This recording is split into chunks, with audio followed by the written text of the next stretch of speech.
Buenas tardes, estimados alumnos del curso sobre la importancia de la estadística para la industria y el comercio de la Escuela Nacional de Estadística de esta Oficina Nacional de Estadística. Hoy nosotros estamos muy contentos de contar con la presencia de la señora Circe Almanzar, quien es una autoridad en el país con más de 15 años de experiencia liderando la Asociación de Industria de la República Dominicana e incidiendo en prácticamente todos los asuntos relacionados con la industria de la manufactura en el país. Circe, te queremos agradecer que nos acompañes hoy. Como te contaba, yo tengo muchísimos estudiantes en la N de la UNE, son 97 estudiantes, y estamos aprendiendo un curso semipresencial. Nosotros nos vemos todos los meses durante 2 horas, pero nos vemos todos los días en un aula virtual que tiene la UNE, y ahí aprendemos muchísimo sobre la industria y el comercio. Entonces queremos compartir contigo hoy tu visión sobre el sector industrial y que tú nos eduques y nos enseñes un poquitico de todo lo que tú sabes. Claro, cómo no. Bueno, Circe, queremos compartir contigo primero que nos cuentes un poquito qué es la industria de manufactura dominicana, cuáles son sus principales características y por qué es importante que en el país haya producción nacional. Bueno, antes que nada, agradecer esta oportunidad de hablarle de manera directa a estos estudiantes en una oficina que yo me siento muy orgullosa del trabajo que están realizando, sobre todo que viene de una maestra, dirigido por una maestra como Alexandra Izquierdo. Para que le puedan entender lo que es la industria manufacturera, mucha gente piensa que industria es cualquier empresa. La industria manufacturera se diferencia de lo que es una empresa de comercio, una empresa de servicio, en que básicamente transforma un bien. Transforma un bien ya sea por la vía manual, por la vía de una maquinaria o por la vía del conocimiento. Es una industria que tiene siempre un proceso de valor agregado, de añadir una pieza en cada paso de su estructura. La industria es lo que genera impuestos a nivel de todos los sectores productivos, porque se encadena con el sector agrícola, en el caso de la agroindustria, se encadena con los agregados, en el caso de la minería, se encadena también con otros productos que pueden ser de la naturaleza, recursos naturales, como es el caso de los productos químicos, o como puede ser también un producto de petróleo, de generación de plástico, y también se encadena hacia arriba. Se encadena con el comercio, se encadena con las telecomunicaciones, se encadena con el turismo porque le suple productos, pero también se encadena con cada una de las universidades porque a través de la academia se pueden generar ideas para nuevos productos. Por eso yo me siento muy orgullosa de representar un sector que sin él no habría cómo tener otros sectores. Es un sector que puede ser tan primario como tan altamente tecnificado, dependiendo de la educación que tengamos los dominicanos y de la capacidad tecnológica que podamos tener en el país. Y por eso apostamos tanto a la capacitación, a la profesionalización, a la innovación, porque en la medida en que nosotros pues tenemos mayor valor agregado, generamos impuestos aquí, generamos empleos aquí, generamos valor económico aquí, ahorramos divisa por productos importados y también, por supuesto, creamos riquezas aquí. Qué bueno, Circe. En el curso nosotros estamos estudiando los diferentes y variados productos estadísticos que hay en el país. Tú eres una experta y conoces cómo la Oficina Nacional de Estadística, el Banco Central y muchísimas instituciones como Proindustria y otras hacen levantamiento de información y procesan datos. Nosotros en el curso estamos estudiando esos diferentes datos y estadísticas que reflejan algunos rasgos del sector.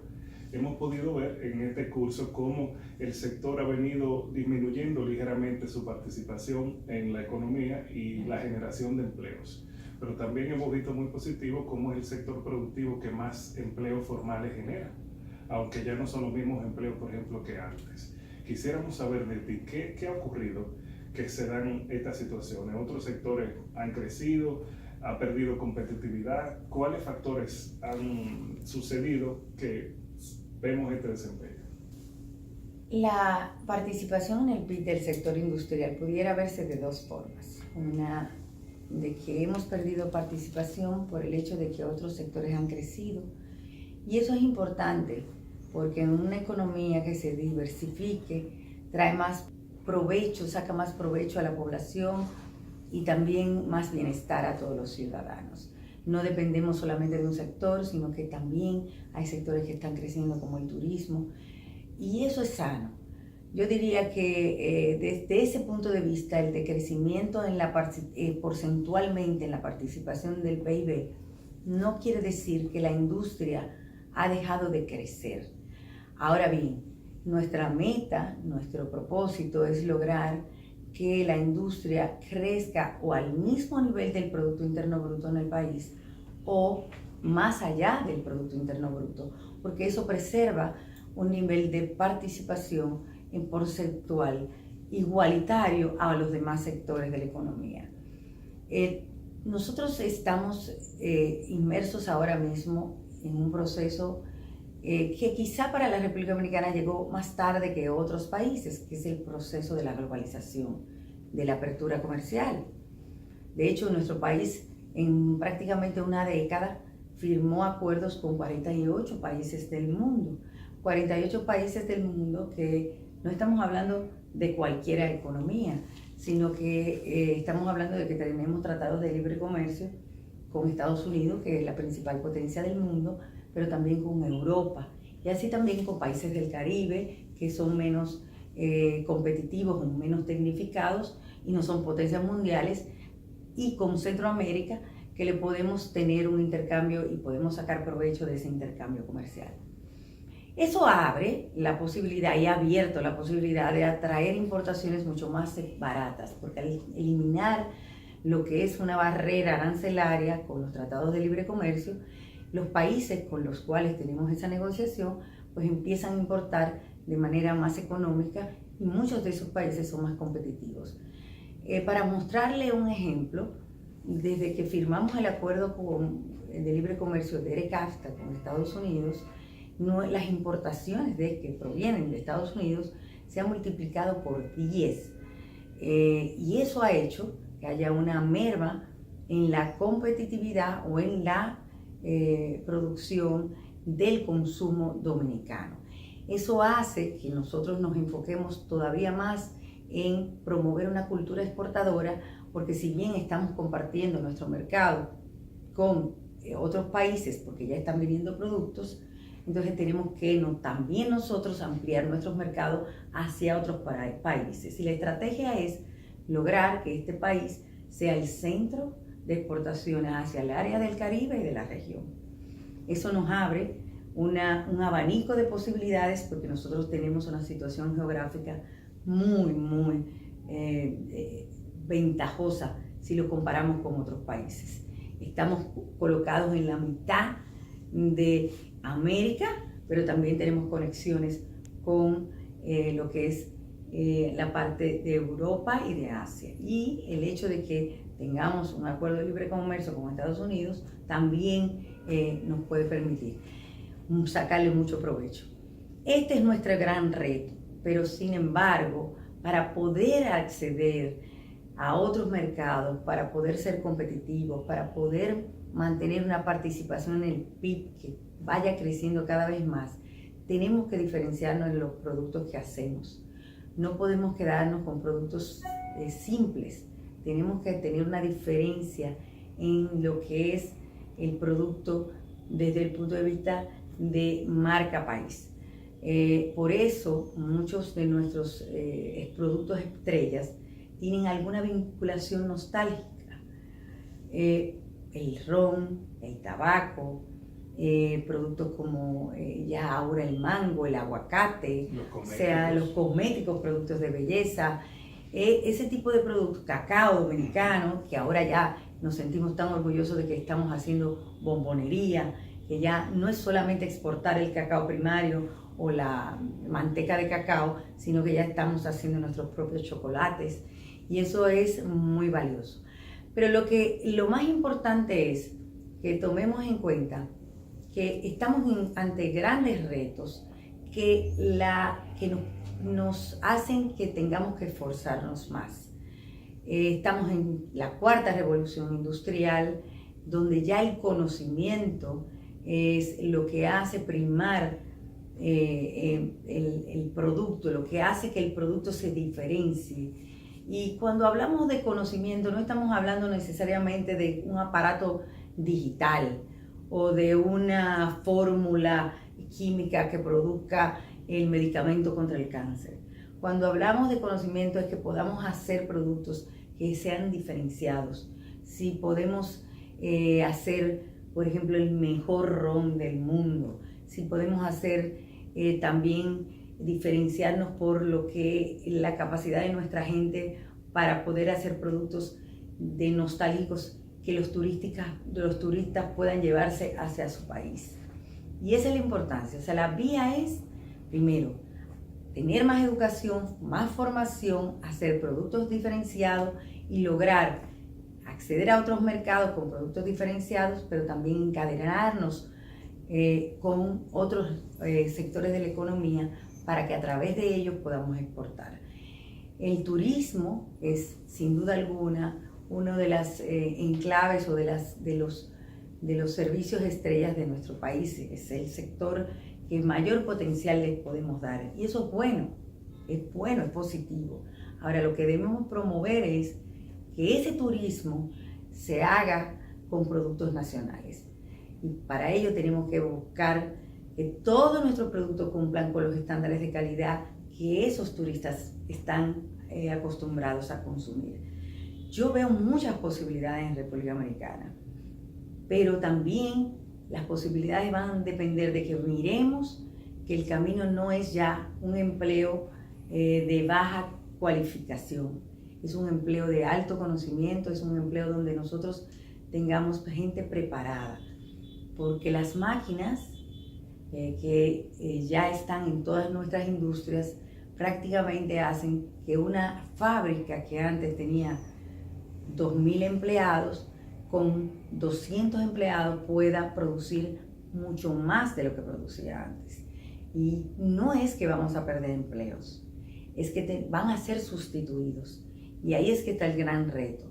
Todo eso se va a lograr en la medida en que tengamos mayor innovación y que entendamos que la formación de nuestro país tiene que ser no por la demanda, sino que tenemos que tener una combinación de lo que es la demanda de la gente con lo que nosotros queremos promover. La educación no puede ser solamente un tema de mercado, tiene que ser una promoción dirigida para que nuestros estudiantes, nuestros jóvenes se preparen para el futuro y podamos enfrentar los grandes retos de la cuarta revolución industrial. Muy bien, Circe, se oye muchísimo, se habla, lo vemos todos los días en la prensa, la importancia de las exportaciones, los acuerdos de libre comercio, el reto que es ahora de innovar para distinguirnos, como tú decías. Pero, por ejemplo, ninguno de nosotros, los que lo analizamos en las aulas, los periodistas que lo escriben en el periódico, ninguno somos industriales. Y nosotros queremos saber de parte de ustedes que viven el día a día, que son industrias, ¿qué ustedes creen que son los factores que les dificultan más el incremento de las exportaciones, el encadenamiento con la zona franca, con el sector salud, con el sector turismo y el invertir recursos, tiempo, esfuerzos en innovar? ¿Qué piensa un industrial cuando lee esas quejas, esas críticas sobre que se innova poco, que se exporta poco? ¿Y qué quisiera el industrial si tuviera la posibilidad de tomar medidas, de hacer acciones para facilitar eso? Bueno, el industrial, la gente puede decir que se queja mucho, pero en realidad trabajamos mucho. Y trabajamos para lograr cosas positivas. Se ha avanzado bastante en los últimos años en reglas de juego más claras, en una cultura mucho más abierta de los industriales. Pero hay que conocer un poquito la historia de la industria dominicana. La industria dominicana prácticamente es incipiente si lo comparamos con otros países.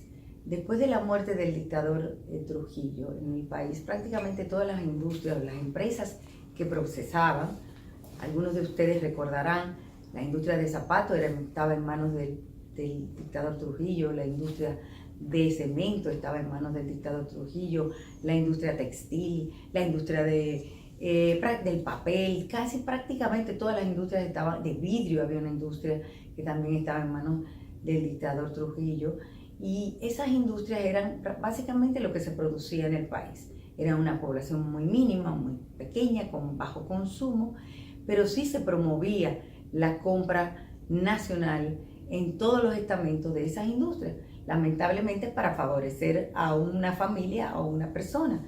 Eso es una política industrial bastante dirigida hacia un beneficio propio de alguien, pero que es una política que hacen muchos países. Primero, promover la producción nacional. ¿Por qué se promueve la producción nacional? Por varias razones. Porque la producción nacional te garantiza el empleo, te garantiza los impuestos en el país, te garantiza también el ahorro de divisas, porque en la medida en que tú compras localmente, tú ahorras el tener que utilizar dólares para comprar productos del exterior. Y al mismo tiempo tú tienes una seguridad alimentaria y una seguridad materiales de construcción cuando lo produces aquí. No dependes de productos extranjeros, y en casos de emergencia tú puedes tener toda la seguridad de que vas a estar abastecido de la producción. Pero la historia es que nosotros pasamos de una industria prácticamente aglutinada en una sola persona y productos prácticamente primarios, que eran el azúcar en ese momento, el café y el cacao, que se llamaba la industria del dulce o la economía del dulce, la economía dulce. Luego, en los años 70, se empieza a promover la industria nacional a nivel ya más amplio y las empresas empezaron a apoyar, algunos empresarios apoyaron muchas empresas, se creó una ley de incentivo al sector manufacturero, pero esa misma ley creó dos regímenes: un régimen de la industria nacional que era para el mercado nacional, o sea, para vender en el mercado local, prácticamente con unas barreras arancelarias que impedían que otros productos vinieran del país. Prácticamente no lo impedían, pero eran aranceles tan altos, impuestos tan altos para importar, que terminaba siendo un mercado cautivo para la industria nacional. Y al mismo tiempo creó lo que se llama hoy las zonas francas, que era una industria que podía importar materias primas, pero siempre y cuando todo se fuera a exportación. Entonces se creó un régimen dual. Ese régimen dual hizo que la industria nacional se quedara ubicada con una cultura de venta en el mercado nacional y no estaba enfrentando la competencia de productos importados. No se promovió una cultura exportadora en la industria nacional, sino que era básicamente estar en el país con un mercado cautivo. Las zonas francas, sin embargo, eran exportadoras, pero exportadoras de procesos muy mínimos, o sea, maquilas. Traían las materias primas, las ensamblaban aquí y las exportaban. Eso ayuda a la generación de divisas y generaba empleos, y genera empleos, muchísimos empleos todavía, pero no genera el valor agregado nacional, porque si bien es cierto que se exporta mucho, se importa prácticamente el 80% de lo que se exporta en la zona franca. El gran reto viene cuando empezamos a insertarnos en el mercado global, cuando tú empiezas a competir y cuando un productor, por ejemplo, tiene que competir en un supermercado, en una góndola, con productos de otros países que pueden estar a precios hasta más baratos que el tuyo y que pueden tener alguna diferenciación en cuanto a calidad. Y eso trae retos importantes para la industria y nos hace prepararnos. ¿Qué necesitábamos para ser competitivos? Para que nuestros precios de nuestros productos pudieran tener el precio para que el consumidor comprase más barato, pero con la calidad suficiente. Necesitábamos tener una energía eléctrica competitiva. Los altos costos de energía hacen que un proceso productivo en nuestro país sea mucho más costoso que en otros países. Pero también nosotros necesitábamos tener facilidades de tener recursos financieros, recursos baratos, competitivos a largo plazo. Recuerden que nuestro país prácticamente el 80 o 70% de los préstamos, financiamientos que se dan para consumo, no para producción. Eso ha ido cambiando, hemos ido trabajando. De hecho, ahora tenemos nuevos instrumentos financieros que nos permiten al sector productivo acceder a ellos y poder utilizar mecanismos de fideicomiso, los fondos de inversión, los fondos ahora, las garantías inmobiliarias, son novedosos y no los voy a abrumar con eso. Pero ese es un problema fundamental. Si tú no tienes capital de trabajo, barato, bajo costo, ¿cómo tú vas a emprender un nuevo negocio? Pero el otro tema que tenemos, y es muy relevante, es todo lo que es un proceso de burocrático, de permisología, que hace que para una industria sea muy costoso todo su proceso productivo. Imagínense que una industria antes de producir, antes de poner e instalar una maquinaria, tenía o todavía tiene que pagar, lamentablemente, impuestos en la aduana para traer su maquinaria. Tiene que buscar ese financiamiento, tiene que pagar impuestos anticipados en la aduana y tiene que pagarlo hasta por la materia prima que va a utilizar para ese proceso productivo, aún sin vender un solo peso, o sea, sin colocar un producto en el mercado. Entonces, todo eso es un proceso burocrático anticompetitivo que tiende a dar un sesgo hacia la importación. Porque si bien nosotros somos competitivos en calidad, y yo te apuesto que aquí hay muchísimos productos que son mucho mejores que lo que se venden en los supermercados, en la ferretería, no es menos cierto que ese encarecimiento de los costos desde el inicio de la producción afecta los precios y el consumidor siempre tiende a buscar calidad-precio. Si tú tienes una buena calidad pero tienes un precio más alto, te va al producto más barato. Entonces ese es el gran reto. Pero nosotros ahora mismo hemos estado trabajando con la ley de Proindustria para que se renueve para la posibilidad de instalar maquinarias nuevas que tengan una reinversión, para que podamos competir, ampliar nuestra capacidad instalada, porque solo así podremos exportar más. La producción nacional es suficiente ahora para el mercado nacional, pero si queremos aprovechar otros mercados, tenemos que buscar que nuestras máquinas sean y que tengamos más producción para poder captar todos los países del Caribe. Y lo hemos estado haciendo. Dio sus frutos los años que tuvo la ley de Proindustria con todas sus facilidades vigentes. Y esa es ahora nuestra demanda. Volvamos otra vez a ese esquema porque dio resultados y los resultados están claramente evidenciados en datos y en cifras. Lo vemos ahí. Ustedes ven productos nuevos, novedosos, innovadores en la ferretería, en las góndolas. Y son muchos los retos. Lamentablemente, a veces la población no entiende la importancia que tiene darle esas facilidades, apoyar la producción nacional como lo hacen otros países.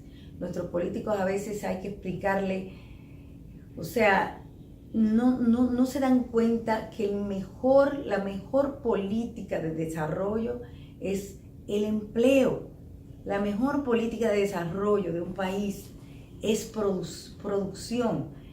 El servicio, si no está acompañado de producción, no genera suficientes empleos y riquezas en el país.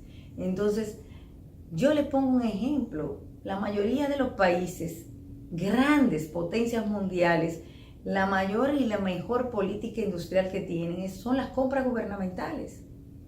¿Por qué? Porque las compras gubernamentales, tú tienes el Estado es que dirige su propia política. El gobierno puede decidir a quién le compra.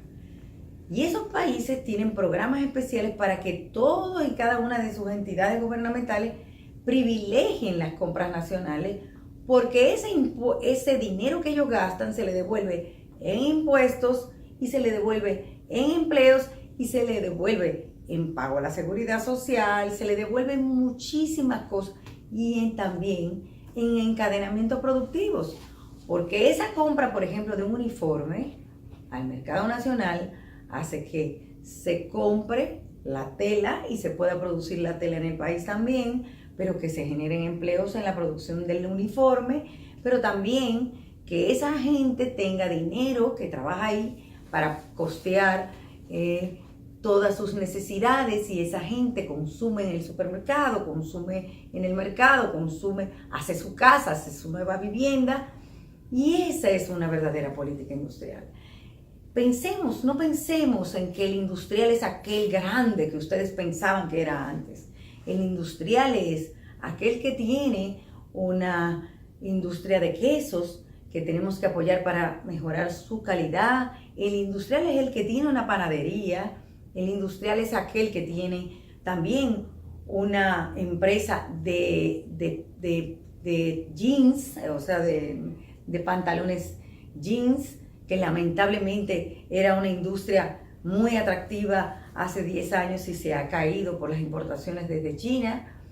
Y pensemos en eso, o sea, es cualquier cosa que pueda hacer una industria de software que pueda tener también instrumentos electrónicos, puede ser también, o una industria de equipamiento de una cámara de video, o una industria automovilística donde tengamos partes, porque también podemos pensar en grande. Sí. O sea, es todo. O esa misma industria de tabaco, de cigarro, que no es el tabaco, es el cigarro ya, con valor agregado, con una marca que te diferencia ya por un producto con mucho más nivel, porque tú tienes una marca país, o un chocolate, o el ron dominicano, o la cerveza dominicana. Ese tipo de cosas es lo que tenemos que pensar, porque lo que consumimos aquí es de aquí, y eso genera empleos aquí. Qué bueno, Circe, hablar contigo y escucharte, porque tú sabes que nosotros en el curso vemos muchas cosas técnicas, somos muy técnicos, vemos muchos números, vemos desempeño, indicadores y demás. Y contigo me gusta mucho escucharte porque les das la oportunidad de conocer la realidad de las cosas que se esconden detrás de esos números. Es súper relevante eso que decías sobre el círculo virtuoso de la producción nacional, cómo eso impacta en la vida de la gente, cómo las personas tienen la posibilidad de tener un empleo, de acceder a la seguridad social, de acceder al salario, beneficios laborales. Las compras públicas, es muy interesante cómo tú respondes 4 preguntas que yo te quería hacer en una sola. Eso es sumamente importante, Circe, que tú resaltes lo de las compras públicas, porque como dices, los países son soberanos para elegir, y en el marco de la Organización Mundial del Comercio, en el marco de los acuerdos de libre comercio se permite. Es una excepción completamente válida el tener políticas de compras públicas, que como bien dices, la compra pública es una política de desarrollo. Y incluso hay países creativos e inteligentes que desarrollan hasta sus provincias con esas compras públicas, porque hacen que lo que vayan a comprar las escuelas, los hospitales de esa provincia incluso sea producido ahí, por la propia gente, por los propios ciudadanos que la habitan. Entonces eso es muy bueno, y eso en los foros de discusión que tenemos. Nos pasamos el mes completo hablando sobre esto, porque ellos ven mucho los videos y se quedan hablando de la persona invitada en el video. Por eso te agradezco que seas tan clara y presente esas ideas para que no se nos escapen.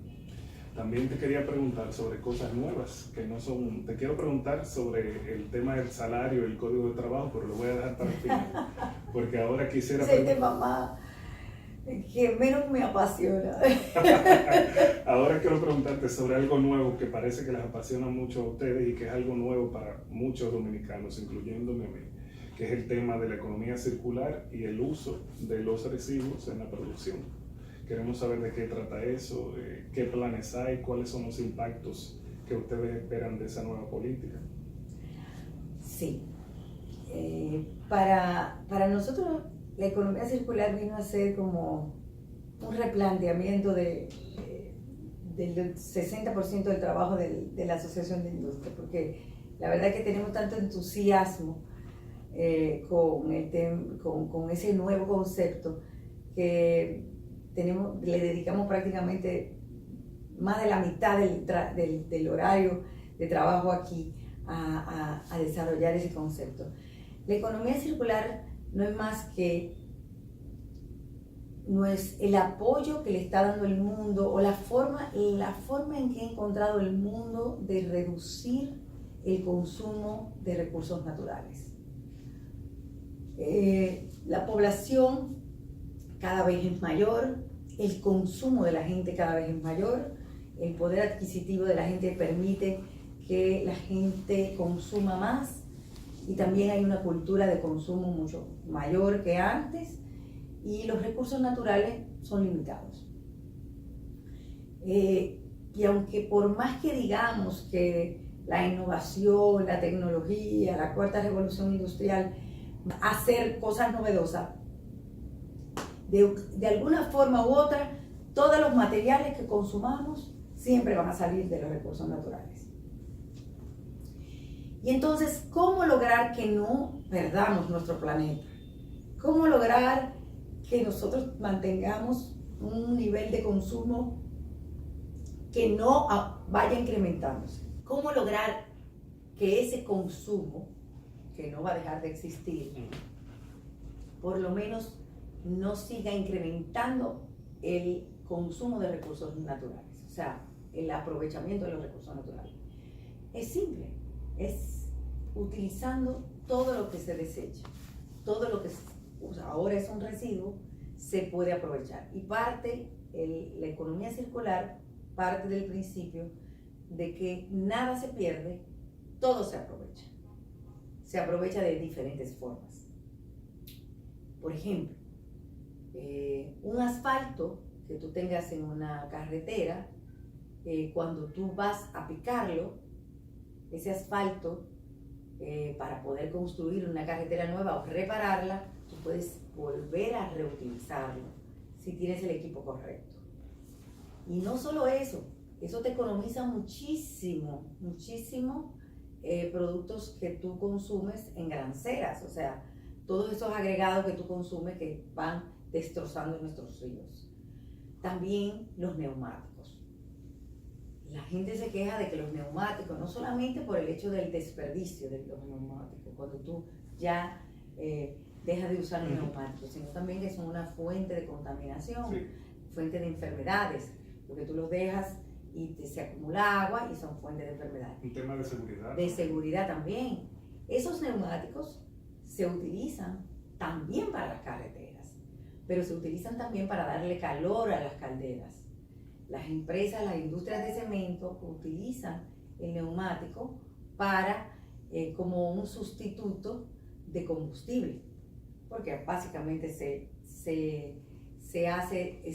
lo que hace es que toma calor a alta temperatura y eso produce un vapor que genera combustible. Pero al mismo tiempo podemos estar hablando de que una botella de PET, que es de la botellita que consumimos agua o una bebida, esa botellita no solamente se puede reciclar tantas veces posible para hacer nueva botellita como 100 veces, sino que también de esa botellita se puede hacer hasta textiles. Ustedes saben que la botellita o el plástico sale del polietileno. Polipropileno, hay muchísimos términos, polietileno, y esas botellitas, o sea, eso poli viene de el mismo material que se usa el poliéster. Entonces el poliéster es el mismo material que se usa para hacer el plástico. Y en China, por ejemplo, y en otros países de Europa, se utiliza muchísimo esa sustitución de un producto para hacer textiles. Nosotros ahora mismo lo que estamos es tratando de lograr, porque tenemos también un problema del abuso que tenemos los ciudadanos en cuanto a los desechos, o sea, a cómo disponemos nuestros desechos. No hay una cultura, no hay una educación suficiente para darnos cuenta de la importancia que tiene tú saber dónde depositar tus desechos. Pero aquí hay muchas carencias también en cuanto a los depósitos finales, no tenemos todavía rellenos sanitarios que estén equipados y tenemos un problema de que mucha gente que tira ese desecho van a las cañadas, esas cañadas van a los ríos y esos ríos lleva el desperdicio hasta el mar. Y ese fue el caso que vimos hace poco en nuestras playas, aglutinando botellitas y envases de plástico, sí, en donde se veían muchísimas de marcas nuestras y marcas importadas también. Entonces ese es el gran reto que tenemos ahora, porque es algo que está contaminando nuestros mares, que si lo comparamos con lo que está sucediendo en los países asiáticos, nosotros estamos mucho mejor que ellos, porque allá es que la contaminación es mucho más grande, pero nosotros estamos concentrados ahora en lograr que esa botellita se le dé un valor para que el ciudadano pueda llevar esa botellita a un centro de acopio. En ese centro de acopio le va a pagar por llevar esas botellitas por peso, y el ciudadano que puede estar desempleado o que puede tener una necesidad va y tiene un dinerito por llevar esa botellita. Y también el hogar, y también tu casa, porque lamentablemente todavía en nuestros hogares no tenemos la separación en la fuente, que tenemos que llegar en algún momento ahí. Sí. Y hemos construido ese nuevo programa, que lo que va a permitir es que después que se lleven a los centros de acopio, pues entonces ese centro de acopio lo lleva a una planta donde se separan esas botellas por colores y por tamaños y por tipo, materiales, y entonces luego, una vez podamos tener plantas aquí, esas plantas pues puedan reciclar el producto y entonces podamos reutilizar la botellita. Actualmente ya aquí se recicla mucho plástico. La mayoría de las industrias reciclan plástico, pero lo reciclan de su material postindustrial. El problema es cuando la botellita o el vaso o lo que tú tiene un consumo y tiene un alimento adentro, ya no se puede reciclar si tú no le das un tratamiento, no le das un lavado, porque puede contaminar. Entonces ese es el gran reto, cómo recuperar todo ese material post-consumo, que es el que tú ves en la calle, poderlo separar, poderlo aprovechar en lo que se llama coprocesamiento o en lo que se llaman plantas de energía, de biodiesel. Y eso se puede utilizar también, las plantas de energía, de la basura orgánica.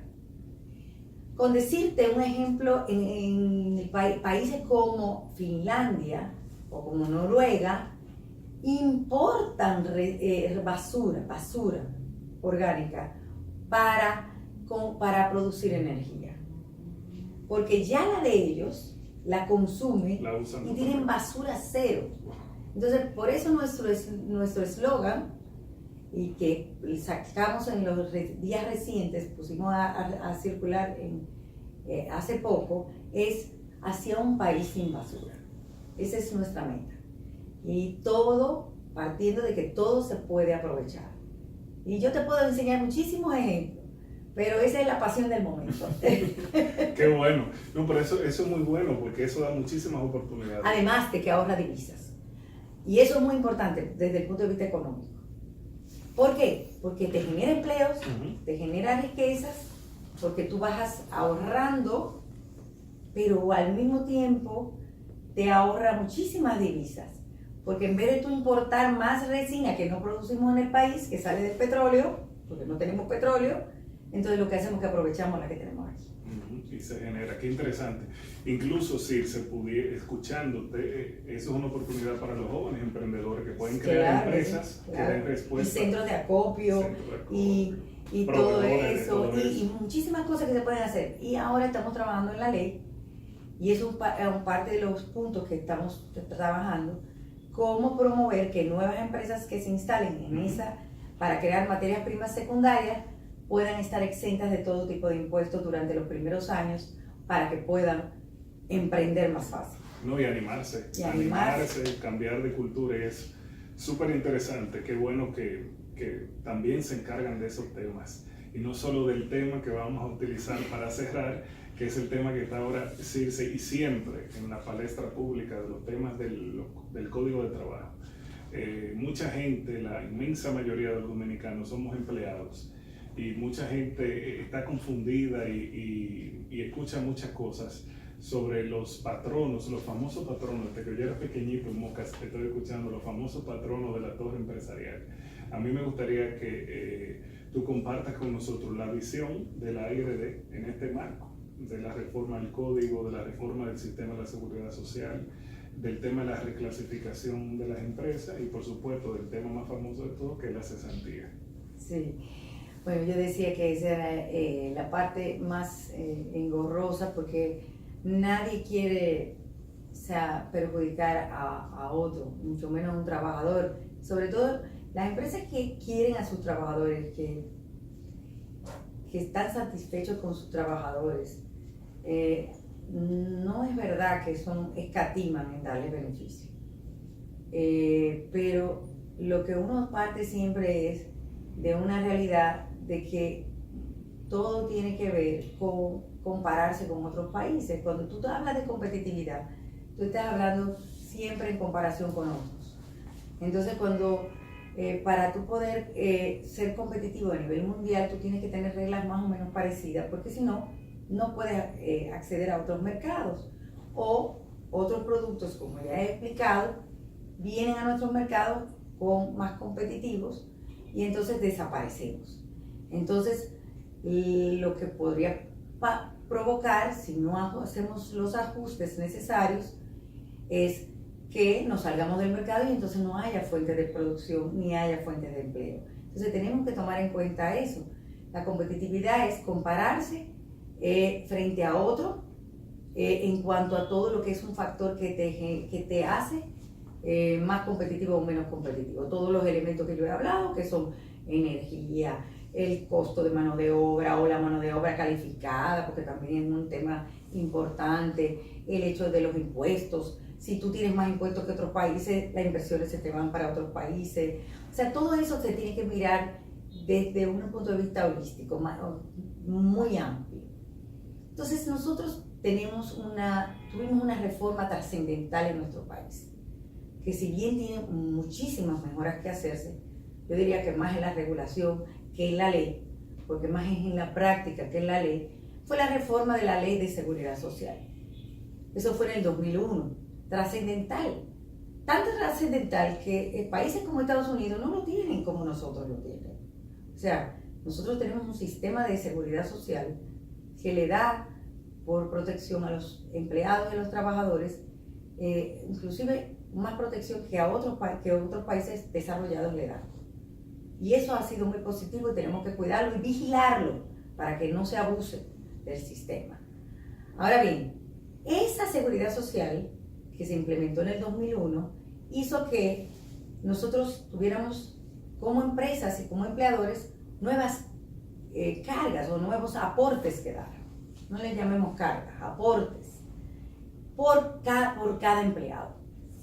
Cada empleado tú tienes que pagar un 20%, 21% de ese salario que tú le das al trabajador mensualmente para aportarlo a la seguridad social.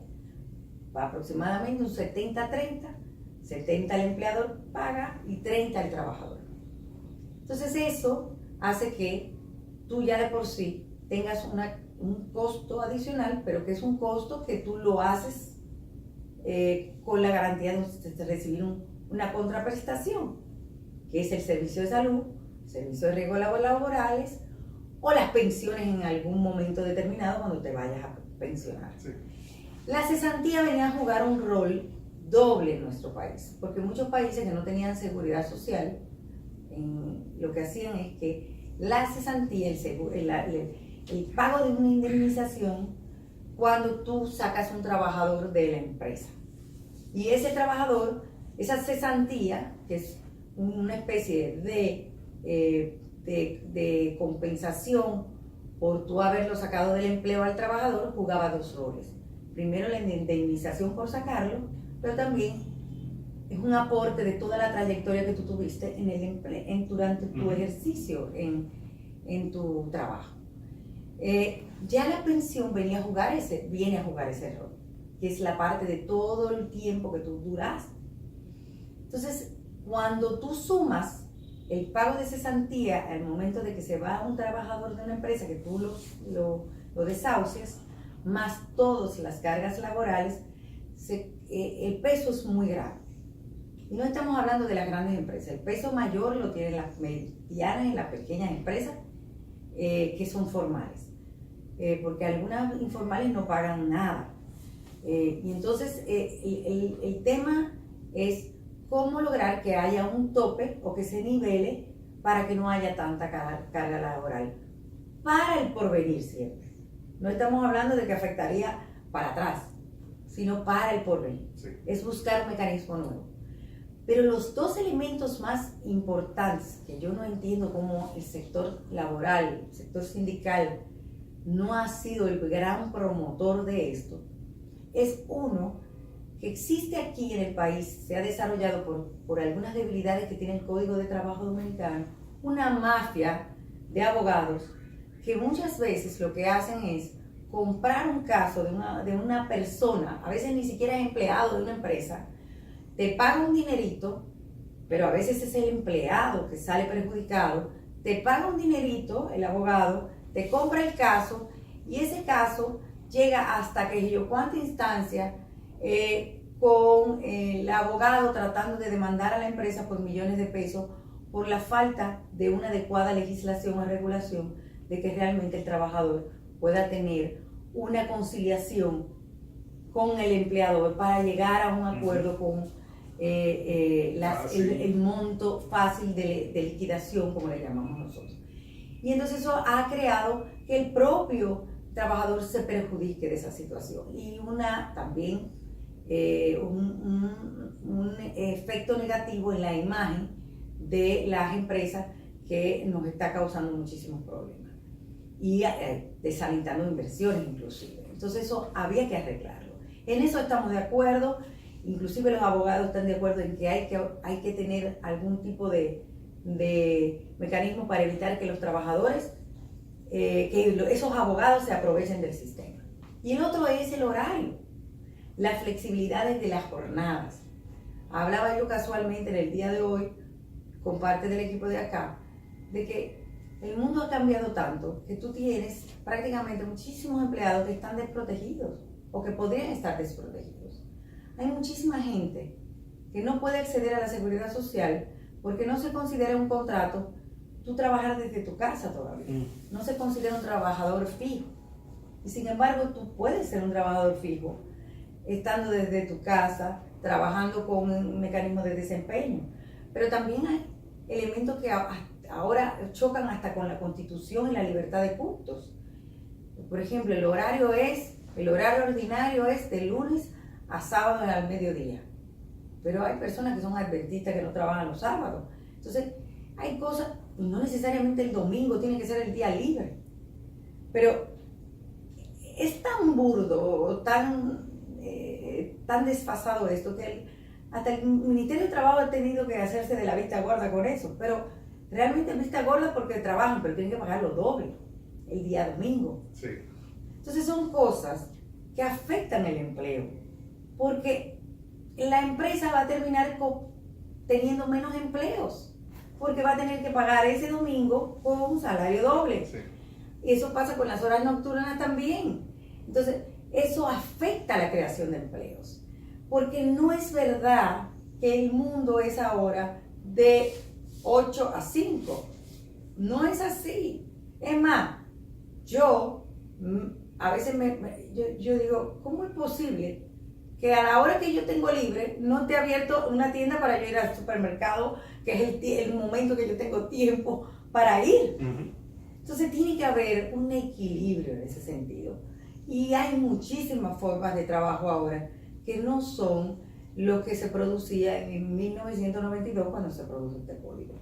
Todos los países han adecuado ya su legislación y nosotros no. Qué bien. Y el salario, clasificación empresarial. Es tan simple como cumplir una ley. La clasificación empresarial es básicamente, se da sobre todo en la discusión del salario de la empresa que es no sectorizada. ¿Por qué? Porque cuando hablamos de un salario de una empresa no sectorizada, estamos hablando de todo lo que no es lo que es sectorizado, que es turismo, zona franca, algunos trabajos de construcción, pero todo lo demás es ese salario. Entonces, comercio, servicios, industria, banca, financieros, seguros, eso tiene realidades tan diferentes y tamaños de empresas tan diferentes que en ese salario se requiere tener cierta flexibilidad para poder fomentar las pequeñas y sobre todo las micro pequeñas empresas. No es lo mismo tú hablar de una empresa grande que de hecho tiene hasta pacto colectivo, que no necesita ni siquiera salario mínimo, porque muchas de las industrias grandes, la mayoría yo diría, tienen sindicatos y negocian pactos con los trabajadores y su salario se fija por el pacto colectivo, no por el salario mínimo que se establece en la resolución. Entonces, cuando tú estás mirando todo eso, tienes que mirarlo en una perspectiva mucho más global. Porque esa empresita pequeña quizá no tiene la condición de pagar el mismo salario que paga la empresa grande. Pero al mismo tiempo, quizá una empresa pequeña no es tan pequeña. Porque una empresa de un escritorio con 2 personas puede generar millones de pesos ahora mismo con un aparato tecnológico. Entonces tú tienes que saber diferenciar lo que es una microempresa, una pequeña empresa, porque ya no es por el activo que tú tengas, ya no es que tú tengas una maquinaria o que tú tengas una planta grandísima. Muchas veces una empresa de servicio con 3 personas jóvenes pueden producir mucho más que lo que produce una industria manufacturera grandísima. Entonces, hay que clasificar bien el tamaño de las empresas. Y eso es lo que estamos tratando de motivar. Al parecer, hay un temor de que pueda producirse una reducción salarial. Y no es cierto, señores.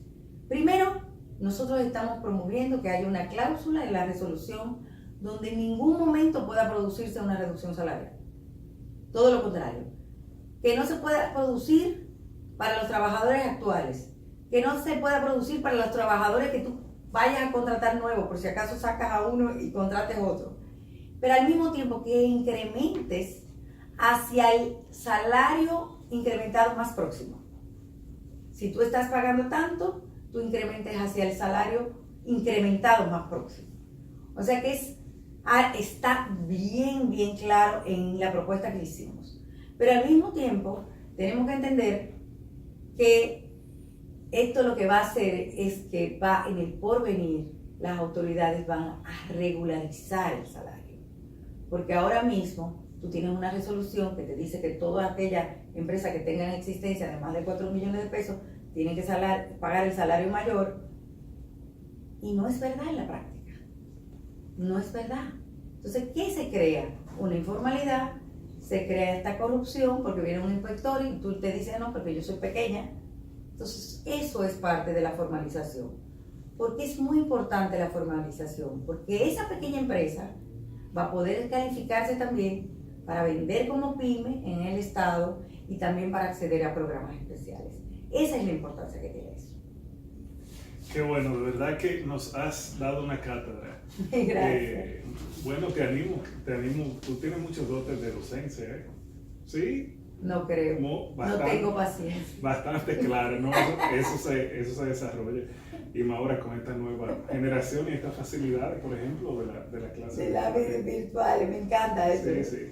Bueno, sí, para nosotros es un placer. Queremos, yo como docente de la escuela, ponerte a la escuela a tus órdenes. Si tanto la IRD como alguna de tus empresas quisiera utilizar los servicios de la Escuela Nacional de Estadística, ahí están los expertos. Nosotros no hemos promovido eso. Bueno, eso viene una oportunidad. Pero claro que sí hay. Todos esos programas, por ejemplo, ese programa que mencionabas de la economía circular, ustedes necesitarán muchísimos datos. Claro. ¿Dónde están esas empresas que producen? ¿Cuáles están cerca de ríos? No, de hecho eso estamos pensando. Y con un tema de equidad de género también estamos pensando. Y de tema de género, todos esos datos los tiene la Oficina Nacional de Estadística. Son muchísimos. Bueno, cuando yo hace unos años conocí la Oficina Nacional de Estadística, no me imaginaba la cantidad inmensa de productos económicos que allá hay. que te exhorto que los conozcas y te lo podemos facilitar, por supuesto. También. De hecho, tenemos pendiente un desayuno temático que ustedes van a dar aquí para explicar todo eso. Y es muy importante, Fantino, que tengamos una misma estadística, que sean unificadas. Sí. Eso es muy importante. Eso yo siempre he abogado por eso. Sí, eso es muy importante, sobre todo en el tema de exportaciones. Exactamente. Hay unos retos ahí. Bueno, pues muchas gracias. Gracias a ti. Gracias. Bueno, gracias a todos y nos vemos entonces en la próxima.